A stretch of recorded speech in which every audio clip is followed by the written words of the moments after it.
नमस्कार मित्रों।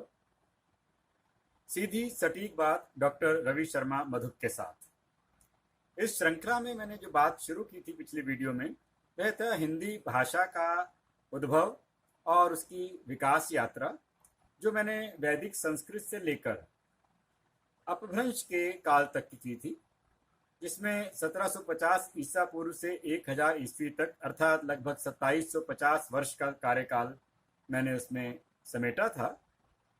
अब इस दिशा में आगे बढ़ते हैं तो अपभ्रंश के शौरसैनी रूप से खड़ी बोली हिंदी का विकास माना जाता है। इसके विकास में पिछले 1000 सालों में अनेक साहित्यकारों का योगदान है, अनेक भाषा प्रेमियों का योगदान है और ये बहुत बड़े क्षेत्र की भाषा रही है।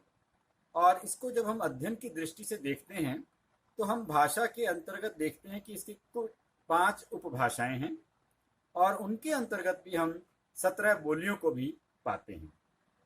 इस पर आगे बात करने से पहले संक्षेप में ये समझ लेना जरूरी है कि ये बोली, उपभाषा और भाषा में क्या अंतर है, क्या होती है। तो जैसा हम जानते हैं, भाषा मनुष्य के भावों और विचारों के आदान प्रदान का माध्यम है और यह आदान प्रदान 2 प्रकार से होता है, मौखिक और लिखित। इसी प्रकार भाषा के 2 रूप होते हैं, मौखिक भाषा और लिखित भाषा। इसके अंतर्गत जब हम देखते हैं कि बहुत बड़े क्षेत्र में भाषा बोली जाती है तो अध्ययन की दृष्टि से कभी कभी हम उसके अलग अलग रूपों को छोटे छोटे क्षेत्रों में बांटकर भी अध्ययन करते हैं। इसे हम उपभाषा के रूप में जानते हैं।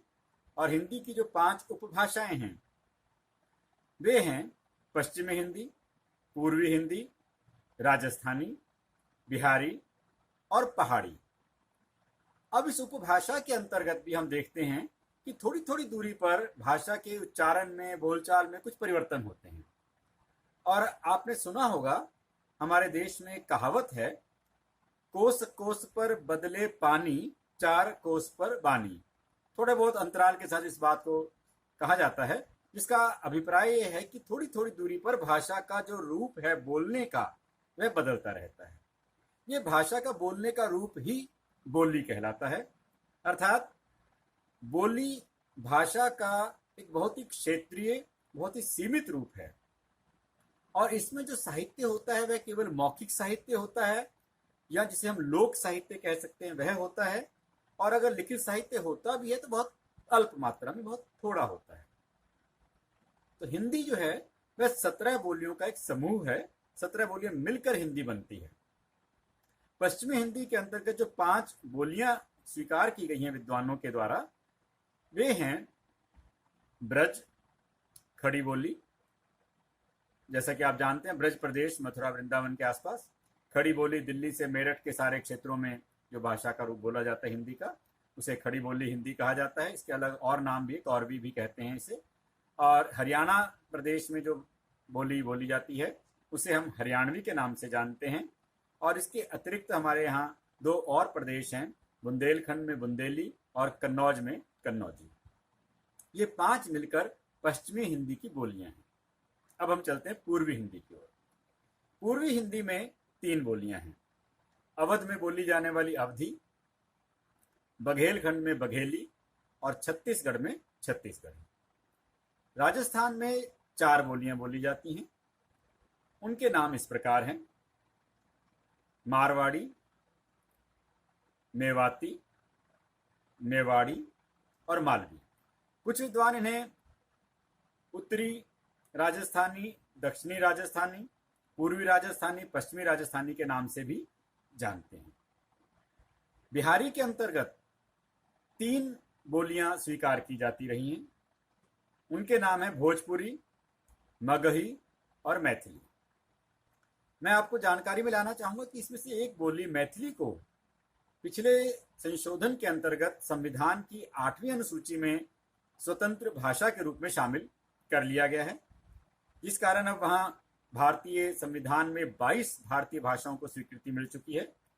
और याद रखिए, ध्यान दीजिए, इसमें अंग्रेजी भारतीय भाषा के रूप में अभी भी सम्मिलित नहीं की गई है।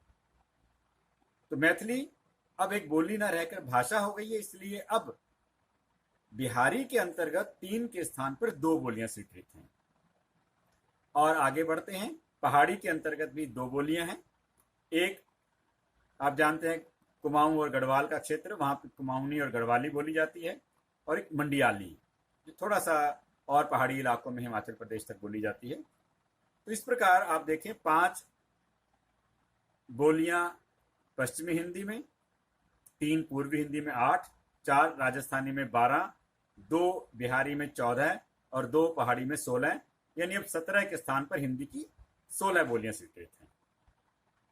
तो इसी में हम और आगे देखते हैं कि ये जो बोली और भाषा की स्थिति है, इसके बारे में आप थोड़ा ध्यान दीजिए। सुना होगा आपने कि मध्यकाल में हम कहते थे कि ब्रज भाषा में साहित्य रचा गया, अवधी भाषा में साहित्य रचा गया।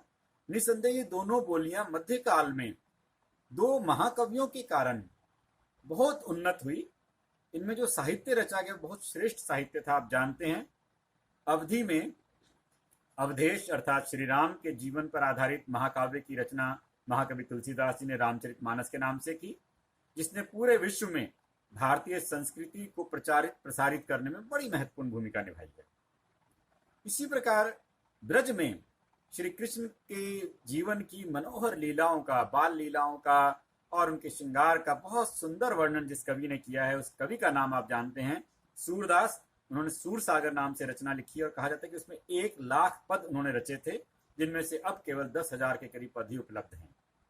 तो इन 2 महाकवियों ने मध्यकाल में ब्रज और अवधि को भाषा का स्थान दिला दिया। इसका महत्व बढ़ गया था, प्रयोग बढ़ गया था, लिखित साहित्य उपलब्ध हो रहा था। लेकिन कालांतर में फिर ये आज इन्हें हम बोलियों के रूप में ही स्वीकार करते हैं। इसी प्रकार खड़ी बोली आज जो परिष्कृत मानक हिंदी हम बोलते हैं, वह वास्तव में खड़ी बोली का ही विकसित रूप है। तो इस प्रकार बोलियां भाषा में बदल जाती हैं, भाषा बोली में बदल जाती है। हिंदी के संबंध में यह क्रम चलता रहता है।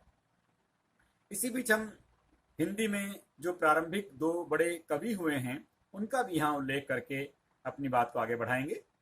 जैसे कि आपको ध्यान होगा, हिंदी में पहला जो महाकाव्य रचा गया वह था पृथ्वीराज रासो। उसके रचनाकार हैं चंद बरदाई।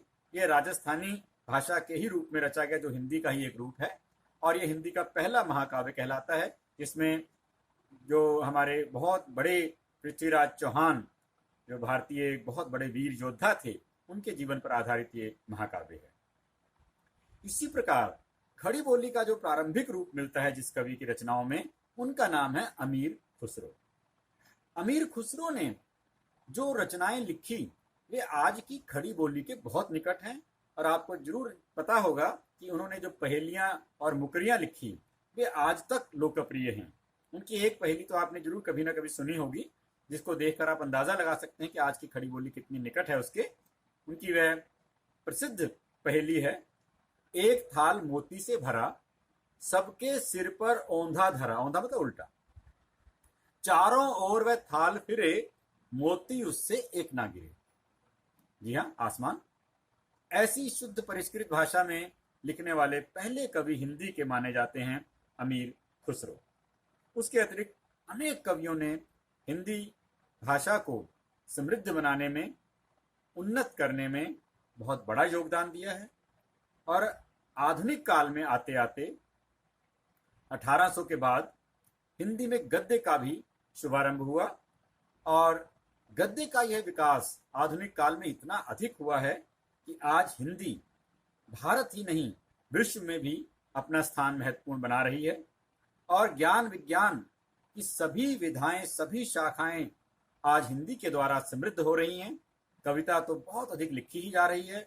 समाचार पत्र पूरे विश्व में सर्वाधिक हिंदी के ही पढ़े जाते हैं। अनेक चैनल देश विदेश में हिंदी का प्रचार प्रसार कर रहे हैं। बहुत सी बातें हैं जिन पर हम अपनी अगली वीडियो में बात करेंगे, जब हम बात करेंगे हिंदी किस किस रूप में भारत और विश्व में प्रयोग की जाती है। आज की वीडियो में बस इतना ही। आप देखते रहिए सीधी सटीक बात डॉक्टर रवि शर्मा मधुप के साथ। नमस्कार।